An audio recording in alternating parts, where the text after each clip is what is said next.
What's up everyone, welcome back to the channel. My name is Miles. We go over all things Amazon FBA here on the channel, so if you're new, thanks for checking it out. Make sure to subscribe. Today we're here with my man John, the Side Hustle Experiment, talking about his bulk book warehouse, his story, how he got into becoming a full-time Amazon seller, and all that. So you want to give a little introduction on yourself? Yeah, sure. I'm John Mascarello. I'm at Side Hustle Experiment on Instagram.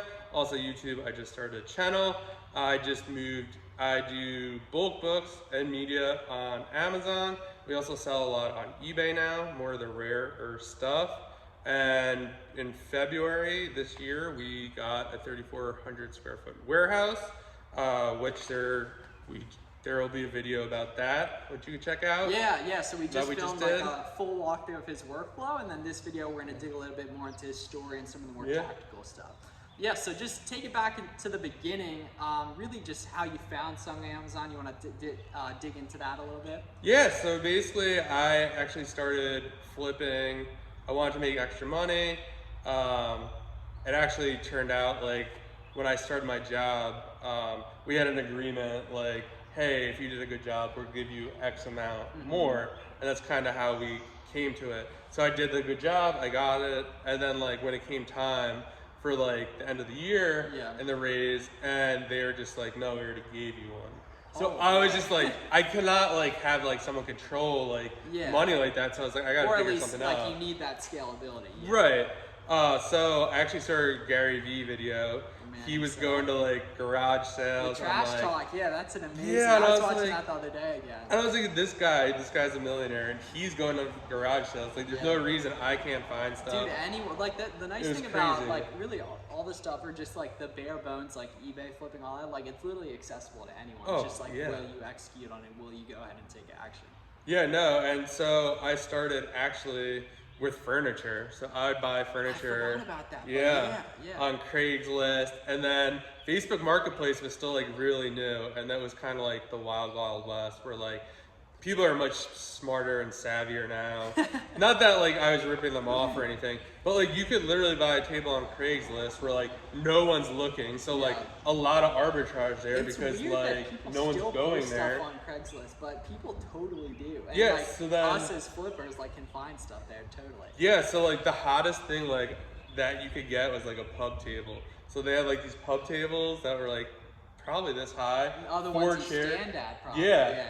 And then they had 4 chairs, and like I could get those for like 100 usually, or 50 to 100, and sell them within a day on Facebook Marketplace for like 250. It's interesting. You're one of the few people I've talked to that did furniture at a high level that was actually putting capital into it up front. A lot of people make a good killing off like the free furniture there. So you were probably definitely taking advantage. Yeah, I mean there was definitely free furniture that we got or like tried to cut deals.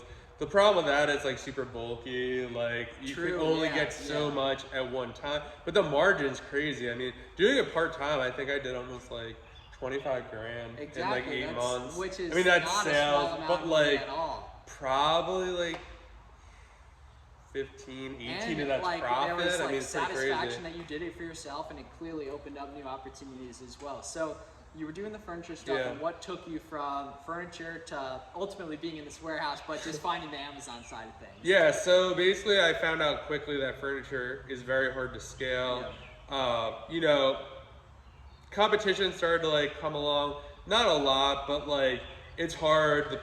People like who are listing on the marketplace started to like higher their prices because they like saw like there is a market for it. And they like, I'm sure there was a natural progression that, and it's surely happening today, that people are really understand that you can just decide to sell something and like move it within a day. Oh yeah, and like and then I went home. I'm originally from New York. I went home for the holidays, and like it really sucked because I mean I love my family and everything, but like all my inventory was in Pennsylvania, where I'm from, so like I couldn't make any sales.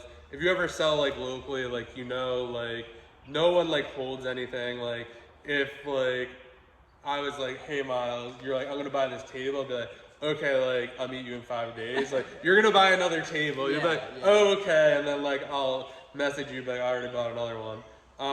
So I was like, I have to do something where like where I don't have to be there, or I could buy a lot more up front. So I was like kind of researching. And like once you, not to interrupt, but No, once you get into like, if you're looking at Gary Vee stuff, you're gonna start to get aggressively hit by fake guru ads. So you're gradually, maybe definitely. this guy promising you the world isn't right, but maybe someone out there is doing it a little more. Exactly, ethically, yeah. Like, all that. So I actually came across a Reezy Resales video, and he was talking about how you could sell books, and I thought it was like a crazy concept. I did try to do a little like retail arbitrage at first. I remember it was like Black Friday. I remember this story too. Yeah, and like I went to get like these headphones. They were like this big at Kohl's, and like it was such like a decision. Like, oh my god, like oh it's gonna be on my credit card. It's like $200. Now it's more like expensive. forget it. Like yeah. The same thing though is just like balancing risk with stuff. I always talk about almost everyone I have on here. They say I started with books or I'm doing books right now.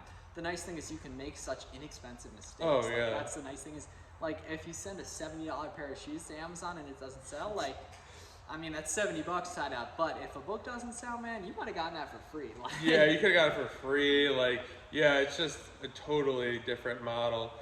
So, like, I ended up buying the headphones. It turned out it was gated. I had no idea what that even meant because I just started.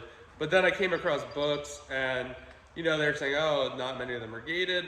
I honestly thought it was like a scam, like to go to a thrift store, like pay $1 for something and then like turn around and sell it for like $15. It didn't make a lot of sense, but I just committed to it. I was like, you know and what? that curiosity too. Yeah, The it's same like- way you did the furniture. Like there's such like a I don't know, beautiful like entrepreneurness. That's not even a word of like just hoping and assuming something's gonna work and then ultimately end up being that it does. Yeah, and then like I bought I think 8 books the first time, and I think one of them like was gonna sell for like $30, and I was like, there's no way. Like the price on the back I think was like $18.95, and I was like, there's no way in hell like someone's gonna do this. And sure enough, like a week or 2 later, someone bought it for $30. The book is now worthless, so the market like definitely the way stuff goes is up and down. There. But if you guys like just out there thinking of stuff like if you've ever been to a thrift store, they had a wall of books, right? Yeah. They're probably not more than $2, maybe even less than $1. Yeah. Like they can even be way lower than that. Like someone out there that probably sees value in 1, 2, 3 of them at $15 price, because like Amazon started with books. Like that's where a lot of people are so used to going for their books, and they'll get there the next day or 2 days. Like so, it's just there's tons of opportunities in books and everything. Yeah. And so then once I sold those books, like I just went all in. I was like, wow, like this is crazy. I just started going to thrift stores locally, and then kind of like you hit a point where like there's only so much inventory like in your area. So then I started going to like surrounding areas, maybe like an hour out. And eventually I was actually taking like full-blown trips like over the weekend, like doing like, so like going to like DC or something, and like, you know, dragging my girlfriend along to help, being like, oh, but we're gonna go out to dinner and like all these breweries after. But yeah, and then there comes a point where it's just like, wow, like you almost have to travel, like it becomes a lot. And during a lot of this, you still have your job too. Yeah, and I still have my job, so I'm doing this all on the weekend. And like, then I was just like, well, I started about like bulk books, and it was a crazy concept to me because you're getting so much, like there is a lot of logistics, like you need a storage unit and stuff to get started. You gotta find a place. And I just emailed a bunch of thrift stores that I've been to. Basically, I was just like, hey, like, I come to your store all the time. Like, I tallied up, like, I usually spend like, I don't know, anywhere from like 500 to like $700 at like all your stores locally. Like, I want to spend more money with you guys. Like, and you sell them both. Yeah, just one small, like, what does a Gaylord cost? Like, I know it very, and it's interesting, they do it by the pound. Right? Yeah, so it's usually anywhere from 5 to 10 cents a pound. It really depends. If you're buying from the source, you should be able to get it for like 5 to 6 cents. If you're buying from a broker, it's usually around like 8 to 10 because like someone's taking it, like 2 people are taking pennies. Yeah, like, and to then set up or how many, facilitate. like what ballpark of books is in a Gaylord, just to further break down?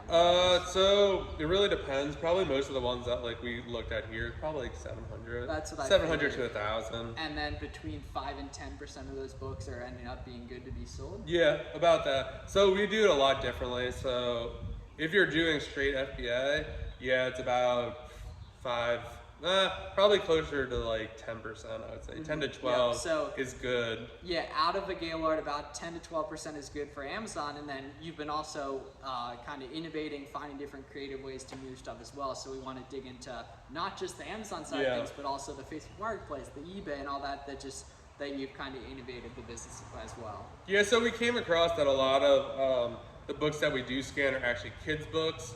So like the software we're using will tell you the category. So I decided to find like a buyer for kids' books. And so someone will come buy the books, they go through them. So that guy, like, we just started working together maybe about a month ago. Like, he's already spent like $2,000 or $3,000, and that's insane amount of money because basically, number one, like this is like non-usable stuff. Like no one wants it. At least on Amazon. Yeah, right? On Amazon or even the buyback companies. So like that's like extra money. I mean that pays for like almost 3 or 4 loads of books. Exactly. So we do that. We sell media to someone. Yeah, media for those of you done like CDs and DVDs. Yeah, CDs, you DVDs. actually have a separate account for that. Yeah. People still buy CDs and it's DVDs. insane. Yeah, and for a lot of money.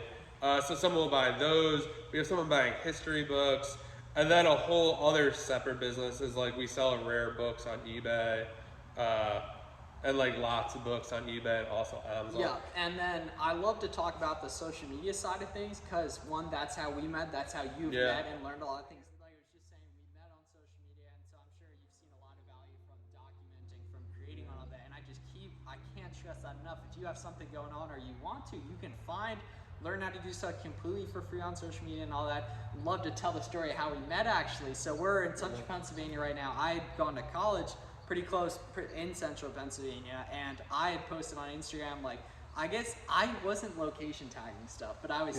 I know. I definitely posted the thrift, like a story of the thrift store that I know exactly the wall and the shelf we were talking about. And you hit me up, you're like, dude, I think that's like right near me or whatever. Yeah, I know. And then, here we are 2 years later, and, because that was right when I was starting, so that's been a big help, and then looking at some different things. And so I really can't stress enough the importance of social media and just the networking. Yeah, it's crazy. Like today, someone actually reached out to me over the weekend, saying their cousin was like getting out of the game, and like, they hooked me up with liquidation or something. A source, actually a Gaylord source. Even better probably because it'll be everywhere. Yeah, so I was talking to them today, and like hopefully we're gonna do some business in the next week or 2. Cool. We'll and then so just to finish off the little interview we have here, do you have any like beginner tips for someone who's out there watching this, wants to get started in Amazon and all that, and just like maybe one thing you would tell yourself when you're getting started, just some more beginner friendly stuff? Yeah, I would say I think the hardest part is to not,